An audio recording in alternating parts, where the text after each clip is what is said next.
What do you do when the thing that you didn't ask for happens in your life in the shifting seasons? I don't care how good you are, I don't care how talented you are. There are some times when things aren't going to go right, and you have to deal with it. You can find yourself stressed out. You can find yourself depressed, mentally fragile because of the experiences, the turbulence that you have gone through. You can experience enough pain in life that it can clobber you to the ground, and you believe you can't do it. You believe that this is it for you. No, it's not. What if you told people the story of, hey, I had a fucked up life, but I don't want to tell you that. I'm going to tell you what I'm going to do next, and I'm going to go out and do it. That is what self-development is about. That is what peak performance is about. That is what breaking through self-limiting beliefs is about, is rewriting the story. Because as long as you have breath in your lungs, as long as your heart is beating, as long as you have consciousness in your mind, you can go and rewrite the story of how your life ends. Setbacks will happen. When they do, it's okay to cry, but eventually you have to get over it and move on. It is good to be uncomfortable. I've never met anybody who was terribly creative or gifted or strong in leadership who was also comfortable. It's always those people who say, is there not a cause? Those exceptional people who are uncomfortable with the times and rise to the challenge because they refuse to allow the chaos around them to determine the conqueror within them. People who resist the toll to go down and stand fiercely in spite of opposition and say, I'm going to do it anyway. Forget all your problems. Everyone has the same problems. It's our solutions to those problems that make us different. Do you have the courage to get what you want? It takes courage to achieve your goals, man. It's easy to give up. It's easy to look at these people and make excuses as to why they can do what you can't. You have everything you need to achieve anything. Our great problem is not that we feel that we are powerless, but that deep down inside we feel that we are powerful beyond measure. It's an incredible thought. It's almost a scary thought, isn't it? But it's also true, because the powers that you have are extraordinary. Have faith like a child. Adults are too skeptical.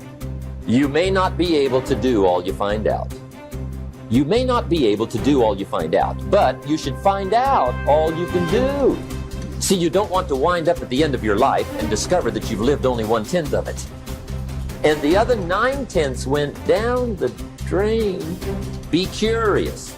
Get excited like a child over your ability to make yourself do anything for change. The law of use. And it goes something like this. Whatever you don't use, you lose.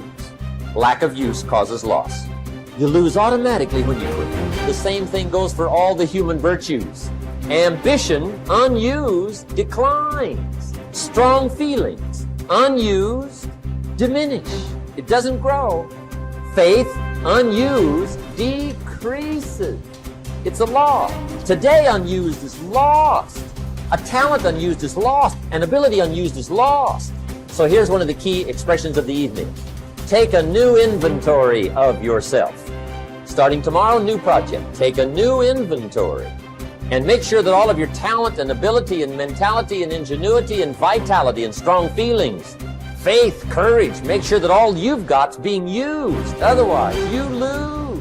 Repetition, repetition, repetition. Go over it. And if you repeat it, go over it, sure enough, someday, some mysterious day, the idea takes root, starts to grow, and shows up in your personality and your lifestyle. I don't care where you come from. I don't care where you were raised. I don't care what color you are. I don't care what gender you are. I don't care about any of that if you invest in yourself consistently, if you do the work consistently, 1 + 1 is always going to equal 2. 10 years of motherfucking work is going to pay off.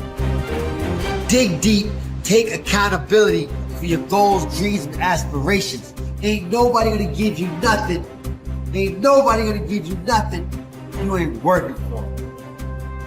And the reason why some of you can't get to that next level, we don't have enough stuff in you to push you to get through some of the hell you gotta go through.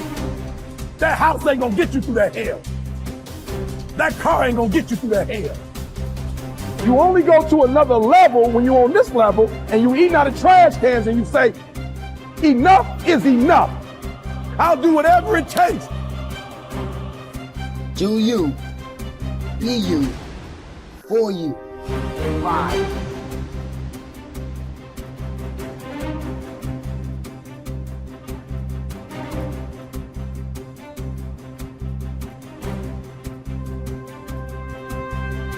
You should treat yourself like you're someone responsible for helping. And the first question is, well, why don't you? And the answer is, well, there's a lot wrong with you, you know? And it's hard to exercise enough love and care in a deep and non-naive way to care properly for something like that. It's an encouragement to assume, to act out the proposition that even if life is as difficult as it seems to be, and if you're as vulnerable and weak in a fundamental sense as you definitely are, and characterized by this terrible propensity for the infliction of voluntary suffering on yourself and others, and that destructive tendency, that there's still something within you that's so remarkable and so aligned with order and being in the proper manner that you can climb above that, let's say like Abel, and that you can make the proper sacrifices, and that you can set yourself right, and you can set your family right, and you can set the world right, and that the mere possibility that that might occur, that that might be within the realm of potential, means that you have a moral obligation to exercise the responsibility to take care of yourself as if you're something that matters. And that if you did that properly, it might turn out that what you did would matter, that it would matter to you, that it would be meaningful in the way that things that matter are meaningful, and that it would matter to everyone around you. If you aim to be something you are not, you will always fail. Aim to be you. Aim to look and act and think like you. Aim to be the truest version of you. Embrace that you-ness. Endorse it. Love it. Work hard at it. And don't give a second thought when people mock it or ridicule it. Most gossip is envy in disguise. I believe that what we become depends on what our fathers teach us at odd moments, when they aren't trying to teach us. We are formed by little scraps of wisdom. Maturity is the ability to live fully and equally in multiple contexts.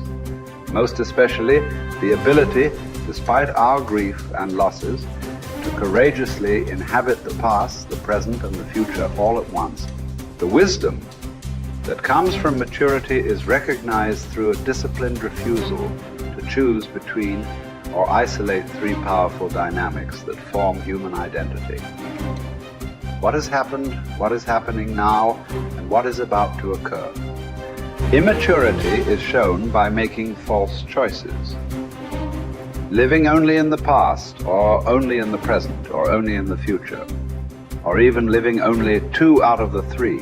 Maturity is not a static arrived platform where life is viewed from a calm, untouched oasis of wisdom, but a living elemental frontier between what has happened, what is happening now, and the consequences of that past and present.